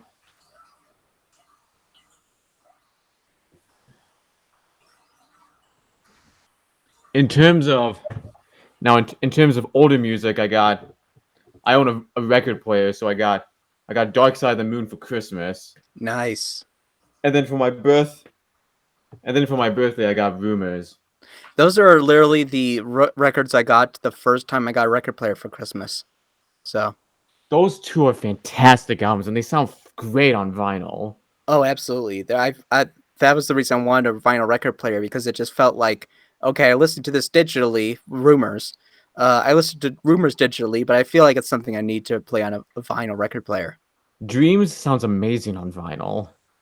Oh yeah, absolutely. Just the whole fucking album, the chain. Uh, The Chain, Go Your Own Way, yeah, definitely. It's just a great album. Don't Uh, Stop is one of my favorite Fleetwood Mac song. that's a great song too. I'm trying to think. I got Baylor okay. on the So left side of the screen, it's just like, shut up, I don't care. I think I think Baylor just died at this point. Yeah, I'm just getting bored. I don't know. Yeah, we're just over here talking about music, and Baylor's just like, Uh, Yeah. well, I'm sorry, we just got off on a tangent about music. If you want to cut this out, we get it. We just kind of went off on our own thing. we were just bonding over here. We don't talk that much, so this is our only true moment to get to know each other. Yeah, we're having a very genuine moment here. So, but yeah, I mean, music this year was pretty good. I will say, this was also the year that a lot of us probably had a lot of hardships in terms of trying to find our way in this weird fucking pandemic. Hmm. That's not a pandemic, but also is a pandemic. Yeah, it's like a weird Um, cut where it's like, it's gone, but it's also not. Yeah, they just won't make up their fucking minds. But at the same time, I guess, I have a job now, so that's cool, I guess. Mm-hmm. And I still have yet to see the Suicide Squad, but I've heard it's pretty good. It is. I recommend it. All right. All right, I guess we're done. Yeah, is there anything Yeah. else? This is definitely our longest episode yet. We just had a lot to talk about. Yeah, we did. I appreciate that. Mm-hmm. All right, see ya. All right. Okay. See you probably in the next 5 months. Yeah, definitely. 50th episode. Yeah. All right. Okay.